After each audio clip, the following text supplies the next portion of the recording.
Today I want to talk about junk food. It is literally the elephant in the room. And junk food of all sorts become so incredibly normalised in our lives. It is everywhere. Junk food, when you fill up your car with petrol, you run the gauntlet of junk food. It is how we celebrate with cakes. It's how we commiserate with ice cream. Junk food is everywhere.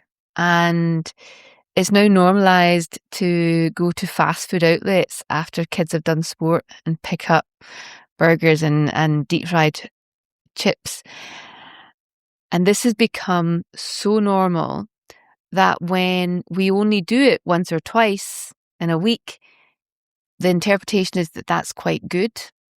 And I'm not wanting to be harsh. I don't want us to be beating ourselves up about this, but there's got to be a move away from thinking that that's okay. And the reason that it's so important that we evolve and progress our feelings about junk food is that these ultra-processed meals are so heavily engineered to be hyper-palatable. The mix of fat, salt, sugar just doesn't appear in nature. And it's so palatable and so moreish that we can eat way beyond what our satiety signals would normally be telling us when it's time to stop. Our reward system, our brains, on MRIs, it has been shown, if we scan our brains when we eat these ultra-processed foods, our reward areas in our brains light up. And that reward area lighting up is our dopamine, and dopamine is our desire-seeking chemical. So it makes us more wanting and it makes us desire more of the same again and again. But like with any addiction, there's never enough. So you don't get addicted to apples. You don't get addicted to whole food. But we've now got an engineered type of food that acts like a drug, and our body sees it as a highly desirable, addictive substance. And we need to interact with food differently now. We need to recognise how we behave around junk food, and we need to recognise it for what it is. It's a highly addictive substance that we can't get enough of. So this dopamine pathway that we're seeing lighting up on MRIs is telling us that there's a desensitization happening. We need more of the same rewards, so we're overeating. Our craving cycles, this memory of pleasure, drives that pleasure seeking. Now I want to move on to a little bit of social awareness. Social cues and cultural programming are really important here. Junk food is marketed as fun, fast, freeing, collaborative. You see the adverts about mates getting together and sharing junk food. It's used in celebrations, in rewards, in stress relief. And we grow up associating it with comfort and nostalgia. And I want you to have a think about things like school fundraisers, the school sporting canteen, the hospital vending machines. We're flooded with these messages that normalise unhealthy eating. And it undermines our healthy wanting of healthy eating. Whole foods, unlike our ultra-processed foods, unlike whole foods, are cheap and addictive, and they're everywhere. They're easy to grab, they're easy to eat, and they're really hard to stop eating. And this cycle of dependence is reinforced, and we're doing it with our kids and we're doing it with our society. And I'm sounding probably a bit more radical than I need to be, but if we could just make an adaptation, if we could shift a bit more towards natural occurring foods, plant-based foods, naturally occurring foods, they stabilise our blood sugars, reduce the spikes, reduce the crashes. It lowers our insulin. It restores our dopamine balance. When we sit with an element of discomfort, stress, anxiety, rather than feeding it with comfort food, we learn to balance that cortisol. Our body learns to manage the stress rather than if we use a substance, be it food, be it alcohol, to manage the stress. If we can manage the stress in other ways, we will release our dependence. But also, all this fresh, whole food can rebuild our gut biome. And we need it now. We need it to communicate with our brain and our mood centers. So it's more than just choosing well. It is recognizing that some of our choices are made for us, but we've got to rebel a bit against them. Socially, we've allowed this to happen in society where we have cheap and nasty food everywhere. And it's making it hard for each generation to make good choices.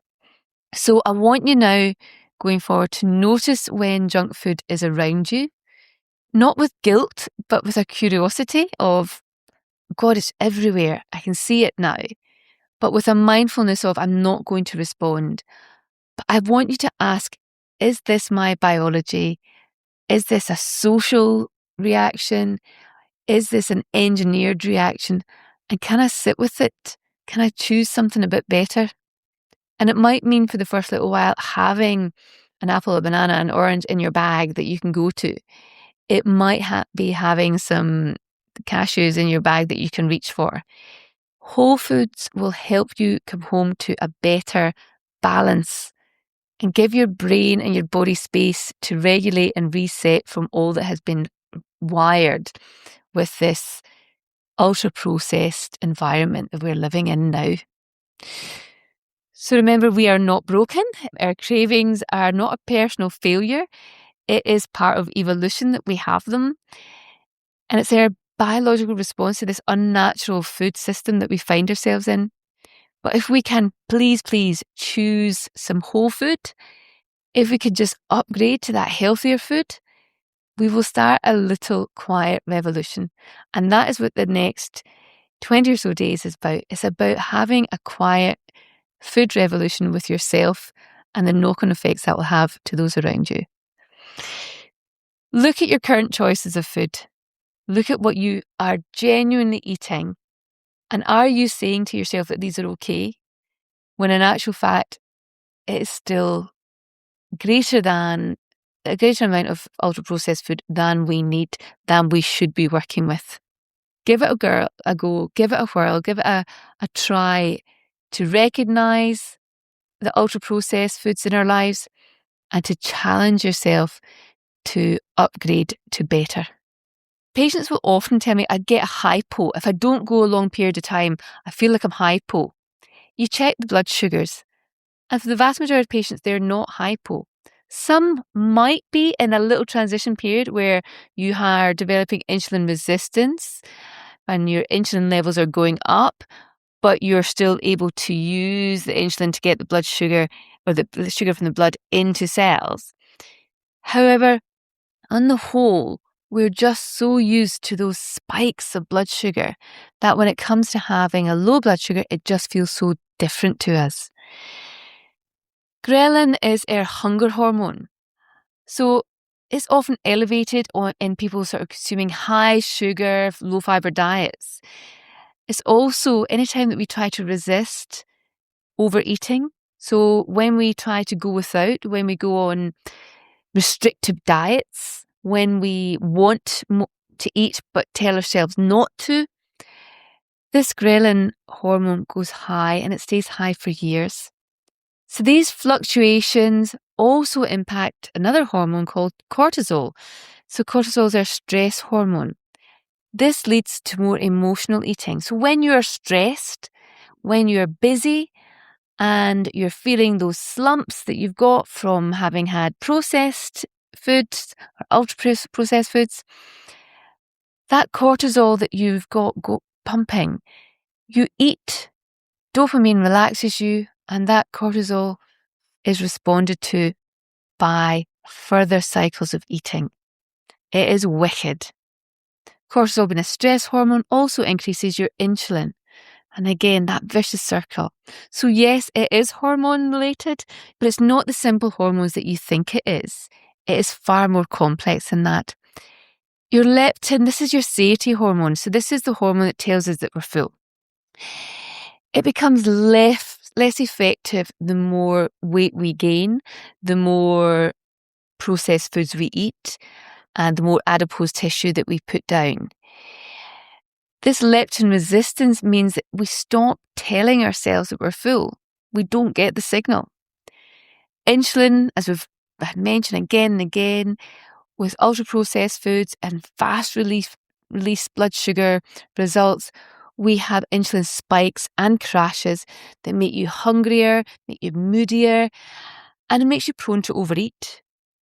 Environmentally, environments now are engineered to have this ultra-processed food on our doorsteps, and in a social setting, it is everywhere. It is everywhere. So it's about not just the recognising of what is ultra-processed foods, it's recognising that having it in our lives is really normalised, and having it once or twice a week is normalised. But those episodes are doing a lot of damage.